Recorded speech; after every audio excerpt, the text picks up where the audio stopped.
So right now, our next steps are we're just really encouraging people to go to a website. It is savingchildhood.ca /stand for ECS petition.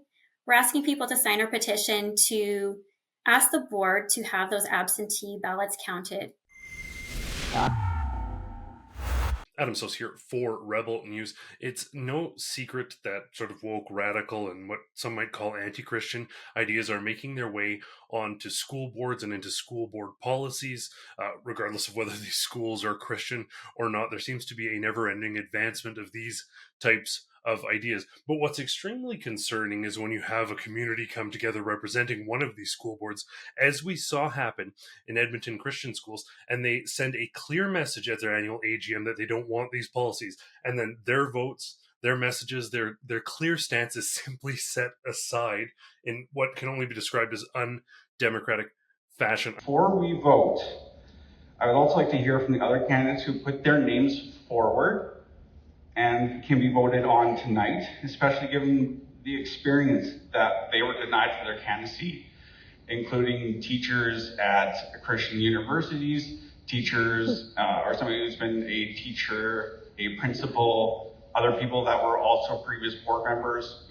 were not put forward as names for nominations. Okay. Only one was a split 4-2. Okay. So we followed the bylaws. Okay, thank you. Okay, you're welcome. I'm trying to figure out how in the world any absentee ballot could be valid when they weren't given the names of at least four people who have more experience in Christian education than any of you do. You have got four experienced people. I am very happy today to be joined by the co-lead for Stand for Edmonton Christian Schools, Reagan Skog. My question for you, I guess, first off, just for folks who aren't familiar with your organization, if you could just say what Stand for Edmonton Christian Schools is and what your involvement is.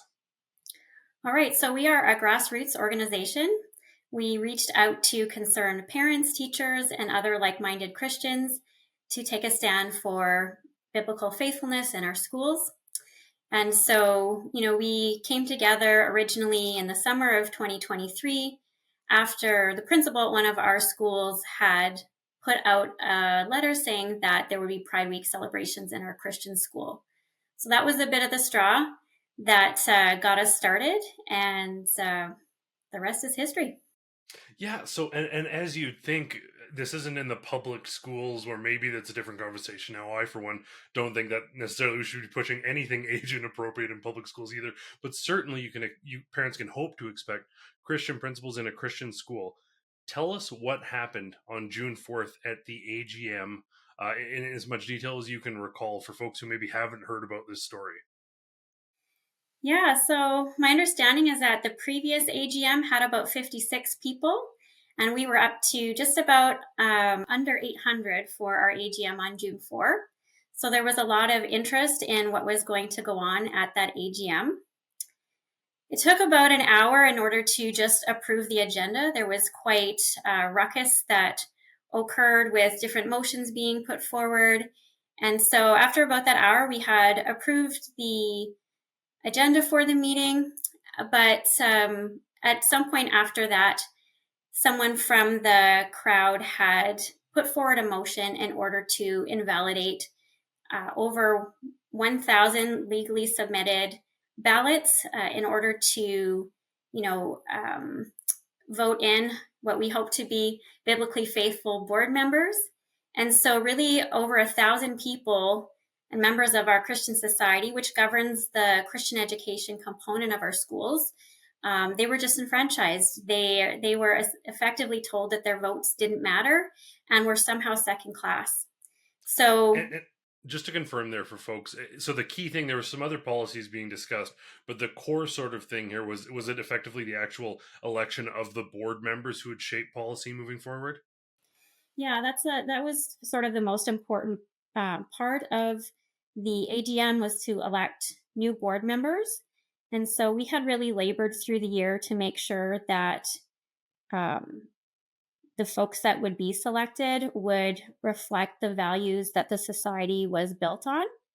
And so by not having those ballots counted toward the election of the board members, that was really disconcerting. And, the motion was put forward to invalidate the absentee ballots. And then the chair did rule that the absentee ballots were not substantially changed by some nominations that came in for board members off the floor. And the crowd continued to sort of bully the chair. She was pregnant and very distraught. And at that point, she allowed an appeal of her original ruling, which went to a vote, which meant that those absentee ballots were not counted. Huh. So just sort of painting the picture here clearly, you have about 1,000 people who have been organized and active and are engaged. Are these predominantly just quickly parents or teachers or people within the community, activists? Who are these 1,000 people that are sort of pre-planning, getting their ballots in advance in this sort of absentee ballot fashion? Yeah, these are predominantly parents from the school and concerned church members. But along the way, we did know that an opposing group was starting to form sometime around the end of January 2024, after a very heated school council discussion related to issues of gender and sexuality. And so we became aware that they had started putting notices in church bulletins in the Edmonton area, and were starting to recruit people who had otherwise not been involved with the school. And so what I tend to say is that I can't fight with my hands tied behind my back. So we felt that we needed to do the same thing, to reach out to other Christians who could legitimately become members by signing the Society Statement of Faith, making a small donation to the Society, and then inevitably voting, some of which use the absentee ballot mechanism to do that. But ultimately, what you have here is you have two sides abiding by the rules, presumably at least in the beginning, and 1,000 or so of these ballots coming in, presumably standing for a more traditional Christian board. And then the chair, as you mentioned, originally ruling that no, it's ridiculous, we're not throwing out these ballots.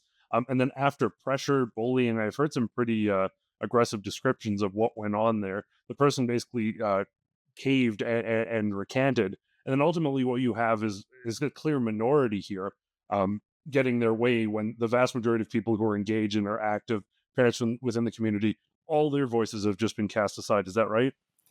That's right. We as a group, we really are trying to prevent the early sexualization of children. And what this other opposing group had done was to somehow convince people that this was about board dynamics and transparency, when we know very clearly that that's not the agenda that they had. So a lot of these folks were from the founding church denomination of our school. And within that denomination, they've had a particular debate related to human sexuality. And so that denomination has held firm with describing unchastity as including homosexual sex. And so these folks that are part of this group are folks that lost that fight in their denomination. And so now they're sort of scrambling for some semblance of power within our schools, because that's the last place they have an opportunity to hold on to power. Right. Well, and setting aside the sort of more philosophical conversation about whether Christian schools should remain truly Christian, just on a fundamental level, if absentee votes are allowed, how can this be allowed to stand? If the overwhelming majority voted to change and go against Christian principles, I guess that's how a democratic process works. But that's not what happened here. It seems to me, and we're going to reach out for comment from whether it be the other group or the chair. But it seems to me that basically there was a clear ruling. The majority of the votes went a certain way. Then bullying occurred, and it was basically flipped. Is that right? That's right.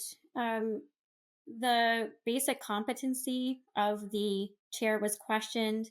They yelled out that they didn't want the chair to continue to be addressing legal counsel, or for legal counsel to be speaking for the board, as they did have a lawyer there to assist with the process to make sure that the rules were followed throughout the meeting. And so they just hollered out that we want to hear from you, chair. We don't want to hear from the lawyer anymore. And so she was definitely conflicted, and I don't think anyone really wanted to be in her position. That was a very difficult meeting to manage.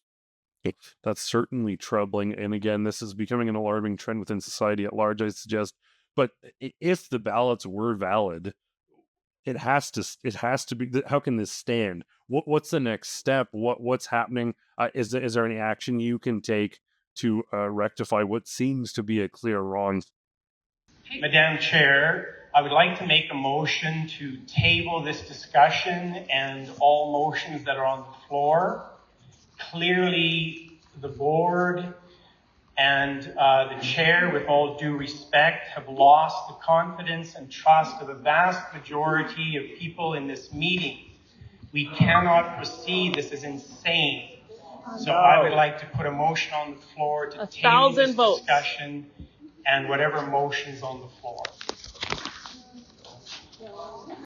Yeah, I'll just note that even on the absentee ballot itself, it said that if nominations were taken from the floor, that the absentee ballot would not be invalidated. So right now, our next steps are, we're just really encouraging people to go to a website. It is savingchildhood.ca/stand for ECS petition. We're asking people to sign our petition to ask the board to have those absentee ballots counted. We know that the will of the society lies within those absentee ballots. And we are assessing all of our legal options at this point.